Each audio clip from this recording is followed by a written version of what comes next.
Everyone, আমাদের বাড়ি থেকে নীল উৎসব যেখানে হচ্ছে সেখানে মোটামুটি ৩-৪ মিনিটের দূরত্ব।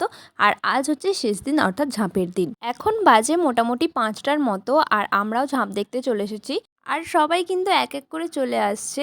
আর এইটা হলো আমার ছোট্ট সোনা। চলো উপর থেকে দেখাই যে কত লোক হয়েছে। দেখো, এটা হলো উপর থেকে ভিউ। পরে যদিও আরো অনেক লোকই এসেছিল। আমাদের গ্রামে এখানেই একমাত্র নীল উৎসবটা হয়, আর মোটামুটি ছোটখাটো করেই মেলাগুলো বসে। প্রত্যেক বছর ৩-৫ জন করেই কিন্তু ঝাঁপ দেয়। এবছর কিন্তু ৫ জন ঝাঁপটা দিয়েছিল। অন্যান্যবার ৫টার সময়ে কিন্তু শুরু হয়ে যায় ঝাঁপ দেওয়া, কিন্তু এবারে ৬টা বেজে গিয়েছিল। যাই হোক, প্রত্যেকটা ঝাঁপ কিন্তু আমি তোমাদের সাথে শেয়ার করতে পারলাম না। এটা হলো প্রথমে যিনি ঝাঁপ দিয়েছিলেন তিনি। অনেক রকম কিন্তু নিয়ম থাকে, সমস্ত নিয়ম মেনে কিন্তু এই যে প্রথমে ঝাঁপটা দিয়ে দিল। আর এটা হলো যিনি শেষে ঝাঁপ দেন তিনি।